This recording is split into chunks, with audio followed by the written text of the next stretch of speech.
Hello student, आप लोगों का हमारे यूट्यूब चैनल पर स्वागत है। आज हम लोग क्लास 10th का दूसरा चैप्टर पढ़ने जा रहे हैं। इस चैप्टर का नाम है अम्ल, क्षार तथा लवण, एसिड, बेस एंड सॉल्ट। ये चैप्टर हम लोग बहुत ही आसान तरीके से पढ़ेंगे। ये मैंने कल वीडियो बना लिया था, लेकिन उसमें आवाज रिकॉर्ड नहीं होने के कारण मैंने अपलोड नहीं कर पाया, इसीलिए दोबारा बनाना पड़ रहा है। चलो सबसे पहले हम लोग जानेंगे अम्ल किसे कहते हैं। अम्ल किसे कहते हैं, एसिड किसे कहते हैं। वे पदार्थ जिनका स्वाद खट्टा होता है तथा जो नीले लिटमस पेपर को लाल कर देते हैं उसे हम लोग क्या कहते हैं, अम्ल कहते हैं। उसे क्या कहते हैं, अम्ल कहते हैं। उदाहरण के लिए जैसे सिरके, सिट्रिक फल में कौन कौन से आते हैं, नींबू, संतरा, इमली इत्यादि। ये सब क्या होते हैं, खट्टे होते हैं। ये सब किसके अंतर्गत आते हैं, अम्लीय पदार्थ के। और एक वैज्ञानिक थे, उन्होंने अपने अनुसार अम्ल को क्या कहा था, इनका नाम था आर्हेनियस सिद्धांत। वे पदार्थ जो जलीय विलयन में विघटित होकर केवल H+ आयन देते हैं वो क्या कहलाते हैं, अम्ल कहलाते हैं। क्या कहलाते हैं, अम्ल कहलाते हैं। वे पदार्थ जो जलीय विलयन में वियोजित होकर केवल H+ आयन देते हैं उसे हम लोग क्या कहते हैं, अम्ल कहते हैं। अब हम लोग देखेंगे अम्लों के प्रकार। टाइप ऑफ एसिड, प्रबल अम्ल या स्ट्रॉन्ग एसिड। वे अम्ल जो जल में पूर्णतः आयनित या वियोजित हो जाते हैं उसे हम लोग क्या कहते हैं, प्रबल अम्ल कहते हैं। क्या कहते हैं, प्रबल अम्ल कहते हैं। इसका उदाहरण है H2SO4, HCl, HNO3 इत्यादि। ये सब क्या है, प्रबल अम्ल है। जैसे देख लो, सल्फ्यूरिक अम्ल से जब हम लोग रिएक्शन करवाएंगे तो ये हाइड्रोजन आयन में विघटित हो जाती है पूर्णतः, और सल्फेट अम्ल बाहर निकल जाता है। और दुर्बल अम्ल किसे कहते हैं, वीक एसिड किसे कहते हैं। वे अम्ल जो जल में पूर्णतः वियोजित या आयनित नहीं होते हैं उसे हम लोग क्या कहते हैं, दुर्बल अम्ल कहते हैं। उदाहरण के लिए HCN, HCH3COOH, HCOOH इत्यादि। ये सब क्या है, ये सब दुर्बल अम्ल है। तो आप लोग को इम्पोर्टेंट क्या है, एसिड अम्ल के उदाहरण और प्रबल अम्ल के उदाहरण और दुर्बल अम्ल के उदाहरण, ये सब वेरी इंपॉर्टेंट है, इसे जरूर याद करना। अब हम लोग देखेंगे प्रबलता का क्रम। सबसे प्रबल अम्ल कौन सा है, प्रबलता का क्रम देख लो। HCl सबसे प्रबल अम्ल है, और HNO3, उसके बाद H2SO4, फिर CH3COOH, उसके बाद H2CO3, उसके बाद CN। ये क्या है, सबसे दुर्बल अम्ल है। ये सबसे दुर्बल अम्ल है, और HCl सबसे प्रबल अम्ल है। अब हम अम्लों के भौतिक गुण पढ़ेंगे। अम्लों के भौतिक गुण 3 गुण में। अम्ल स्वाद में खट्टे होते हैं, ये जल में विलय होते हैं, मतलब पूरी तरीके से घुल जाते हैं। अम्ल नीले लिटमस पेपर को लाल कर देते हैं। अम्ल की जो प्राकृतिक क्षारकता होती है उनकी क्रिया से कपड़े, लकड़ी, कागज, त्वचा आदि क्या हो जाते हैं, नष्ट हो जाते हैं। आदि क्या हो जाते हैं, नष्ट हो जाते हैं।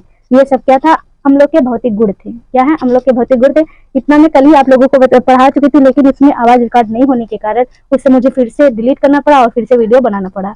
यहाँ तक मैंने कल बना दिया था, लेकिन फिर से मुझे मेहनत करनी पड़ी। अब हम लोग आगे पढ़ेंगे। आगे हम लोग को क्या पढ़ना है, रासायनिक गुण। अम्लों के रासायनिक गुण पढ़ना है, तो हेडिंग डालो अम्लों के रासायनिक गुण। हेडिंग डल गया, अम्लों के रासायनिक गुण। अम्लों के रासायनिक गुण कितने प्रकार के होते हैं, बहुत टाइप्स के होते हैं। सबसे पहले हम लोग किसके अभिक्रिया किससे करवाएंगे, धातु से अभिक्रिया। पहले हम लोग धातु से अभिक्रिया करवाएंगे। पहला हम लोग क्या करेंगे, धातु से अभिक्रिया कराएंगे। धातु के साथ अभिक्रिया।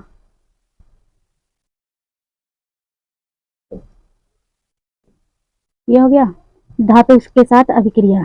तो सबसे प्रबल अम्ल कौन है, HCl, या उसके बाद सल्फ्यूरिक अम्ल। किसी भी से करवा सकते हो, जितने भी प्रबल या दुर्बल अम्ल है उससे आप धातु से क्रिया करवा सकते हो। जैसे देख लो, Fe ये क्या है, Fe ये क्या, आयरन है। आयरन क्या है, एक धातु है। आयरन क्या है, एक धातु है। धातु की क्रिया किससे हम करा रहे हैं, HCl से करा रहे हैं। धातु की क्रिया जब हम लोग हाइड्रोक्लोरिक अम्ल से कराएंगे, इसका नाम है हाइड्रोक्लोरिक अम्ल। ऐसे ही आप लोगों को नाम पता चलेगा, और एक एक नाम आप लोग अच्छे से याद करना, क्योंकि ये आप लोगों को क्लास 12th में बहुत ही इंपॉर्टेंट है और बहुत ही काम देगा। आप लोग जानोगे तभी, नाम इसका जानोगे तभी आप लोग आगे बढ़ पाओगे। तो इसका क्या नाम है, हाइड्रोक्लोरिक अम्ल। मैंने ये सब का नाम नहीं बताया था, क्योंकि आगे जो हम लोग पढ़ेंगे एक एक नाम आता जाएगा और मैं एक एक नाम बताते चली जाऊंगी। तो इसका क्या नाम है, हाइड्रोक्लोरिक अम्ल।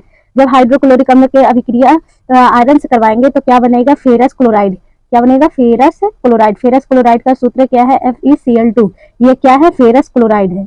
क्या है, फेरस क्लोराइड है ना, लिख भी देती हूँ, फेरस क्लोराइड। और फिर क्या होगा, H2 गैस बाहर मुक्त हो जाएगा। H2 गैस क्या हो जाएगा, बाहर मुक्त हो जाएगा। और दूसरा, यदि आप लोग जिंक से करवाए तो क्या होगा, आप इसका मुझे रिएक्शन कर कमेंट बॉक्स में जरूर बताना। इसका क्या है, सल्फ्यूरिक अम्ल है। ये अम्ल, इसका क्या नाम है, सल्फ्यूरिक अम्ल है। सल्फ्यूरिक अम्ल, इसका क्या नाम है, सल्फ्यूरिक अम्ल। इसका रिएक्शन कर आप लोग कमेंट बॉक्स में बताना। एक आपको लिए एक बता दी हूँ कैसे होगा, और एक आप लोग कर बताना। और दूसरा क्या है, धातु कार्बोनेट तथा धातु हाइड्रोजन कार्बोनेट के साथ अभिक्रिया, मतलब आप लोग एक ही कह सकते हो धातु कार्बोनेट के साथ अभिक्रिया।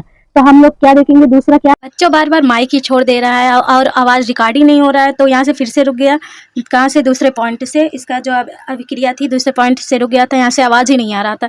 वो तो अच्छा हुआ कि मैंने देख लिया, वरना मेरी मेहनत फिर से बेकार चली जाती।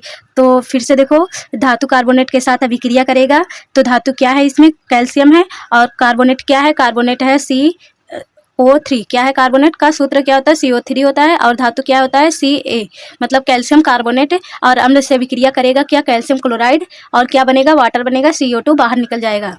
और फिर तीसरा पॉइंट क्या था, तीसरा पॉइंट अभिक्रिया में क्या था, धातु ऑक्साइड के साथ अभिक्रिया, धातु ऑक्साइड के साथ अभिक्रिया।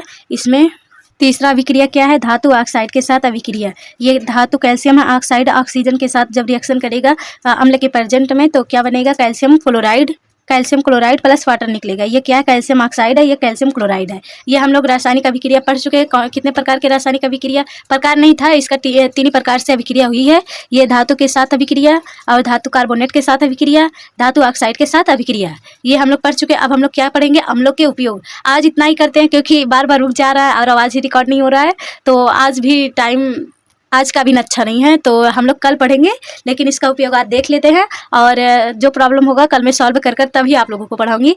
तो चलो अम्लों के प्रकार देख लो, अम्लों के उपयोग। अम्लों के प्रकार तो पढ़ चुके हो ना, अब अम्लों के उपयोग देखते हैं। हेडिंग डालो, अम्लों के उपयोग, यूजेज ऑफ एसिड। पहला उपयोग जो पढ़ेंगे वो सल्फ्यूरिक अम्ल के बारे में। सल्फ्यूरिक अम्ल का उपयोग कहाँ होता है, सल्फ्यूरिक अम्ल का उपयोग, पहला हम लोग सल्फ्यूरिक अम्ल के बारे में इसका उपयोग देखेंगे। H2SO4, ये जो होता है बैटरी में किया जाता है, इसका उपयोग बैटरियों में किया जाता है, और किस में किया जाता है, पेट्रोलियम में किया जाता है, पेट्रोलियम में किया जाता है, और प्लास्टिक में किया जाता है। किस में किया जाता है, प्लास्टिक और कृत्रिम रेसे बनाने में किया जाता है।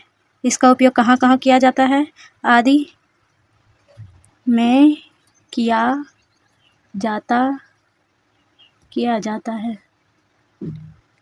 है। देखो, सल्फ्यूरिक अम्ल के उपयोग हम लोग कहाँ करते हैं, पेट्रोलियम में करते हैं, प्लास्टिक में करते हैं, और कृत्रिम रेसे बनाने में इत्यादि में क्या किया जाता है, इसका उपयोग किया जाता है। और दूसरा पॉइंट क्या है, नाइट्रिक एसिड। दूसरा उपयोग हम लोग देखेंगे नाइट्रिक एसिड का, नाइट्रिक एसिड NHNO3। इसका उपयोग कहाँ किया जाता है, ये सोने चांदी के शोध में किया जाता है, सोने तथा चांदी के शोधन में किया जाता है, मतलब बनाने में किया जाता है। और इसका उपयोग एक जगह और करते हैं, औषधियाँ और विस्फोटक के निर्माण में करते हैं, विस्फोटक बनाने के लिए किया जाता है।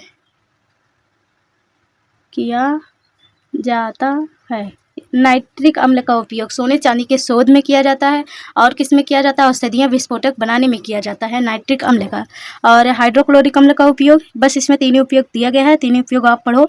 HCl को हम लोग क्या कहते हैं, हाइड्रोक्लोरिक अम्ल।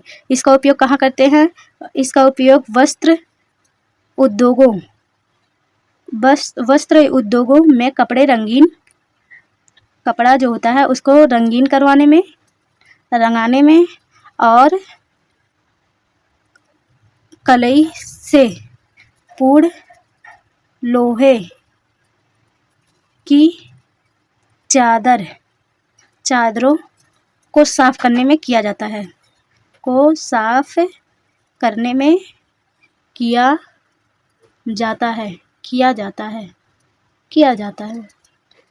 हाइड्रोक्लोरिक अम्ल का उपयोग कहाँ किया जाता है, वस्त्र उद्योग के कपड़े जो रंगीन होते हैं और कलाई से पूर्ण लोहे की चादरों को साफ करने में किया जाता है।